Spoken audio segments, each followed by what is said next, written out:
Sometimes you just gotta put the conclusion right up front. The iPhone 8 is a successful execution of a familiar idea. It's as iterative an upgrade as you can get. And with a bleeding-edge iPhone 10 on the horizon and scads of Android phones that have had similar features for years, well, the iPhone 8 doesn't seem likely to shine in the annals of iPhone history. But if you've got a lot invested in Apple's ecosystem, and you don't want to spend $1,000 on your next iPhone for some reason, well, this phone was made for you. I'm Michael Fisher, and this is part 2 of MrMobile's iPhone 8 review, brought to you by dbrand. In the first half of this review, I covered wireless charging, the A11 processor, and some of the camera features. If you haven't seen that part, you can find it on my YouTube channel, and please subscribe while you're there.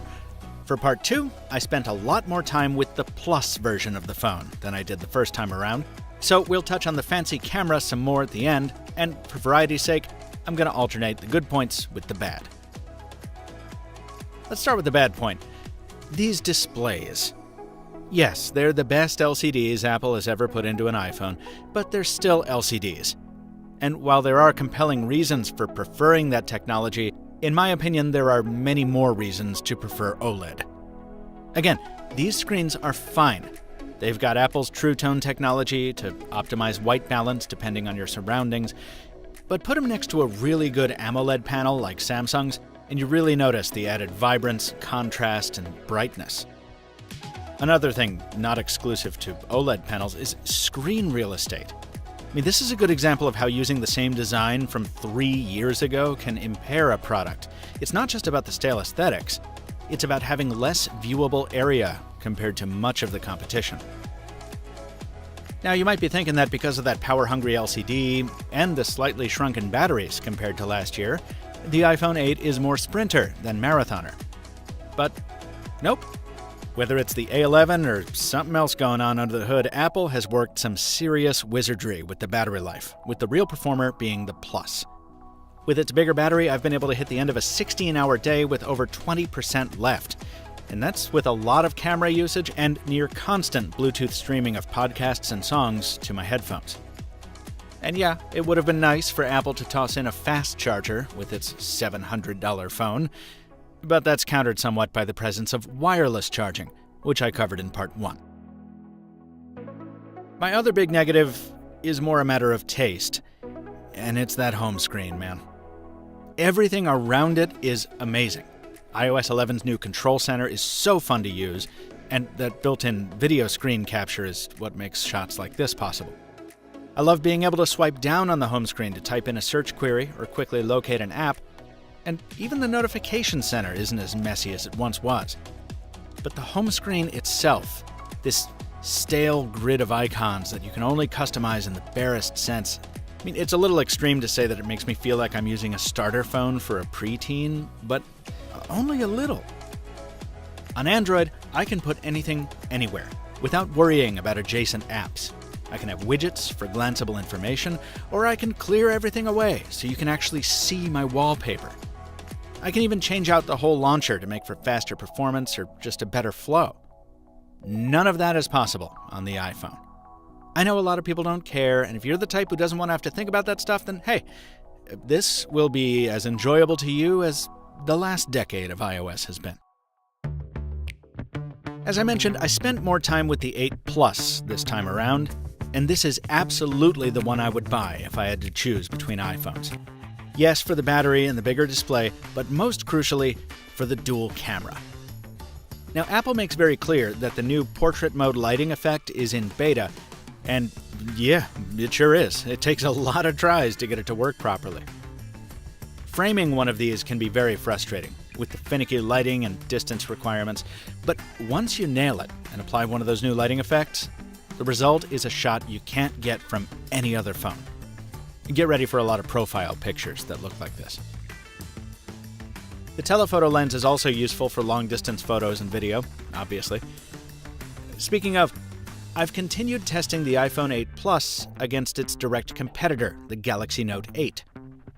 Apple and Samsung have fundamental differences in how they approach imaging. The iPhone will generally hue more closely to accurate colors, and it tends to bring out more detail in shadows, which serves it well in low light compared to the Note. In daylight, the differences are more polarizing. The Note 8 punches up the saturation and contrast for a photo that seems custom-made for Instagram, while the iPhone, again, sticks closer to reality. Despite what you might read in the comments, which one is quote-unquote better is not a simple matter. It's actually quite subjective. It depends on how much you value authenticity. For me, the richer, less accurate Samsung photos are the more convenient ones, since I tend to upload to social media with very little editing, and I like that added punchiness, even if it is a little artificial.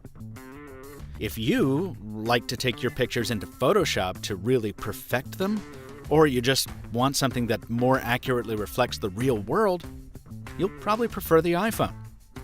The only clear winner here comes in video, where the iPhone's new 4K 60 frames a second shooting and 240 FPS Full HD slow-mo give it the crown, hands down. More video samples in part 1. Winding it down with the details, the external speakers seem a touch louder this year. Phone calls are nice and crisp. And for all my complaints about iOS's home screen, I have to admit I love some of its conveniences, like 3D touch on the keyboard to move a cursor around.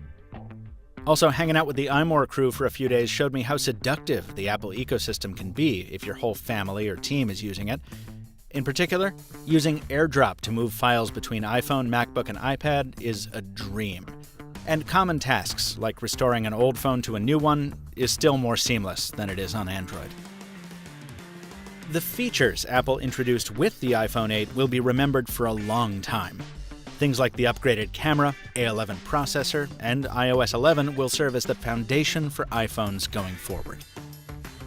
But the phone itself? I said it in the intro.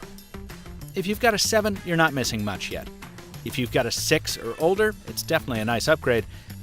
And if you're an Android user contemplating switching from a green to a blue bubble, well, until the 10 comes out, you should probably hold off.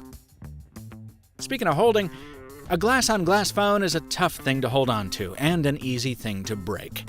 So if you want to change up your look while adding some protection, hit the link in the description and pick up a premium vinyl skin from today's sponsor, dbrand.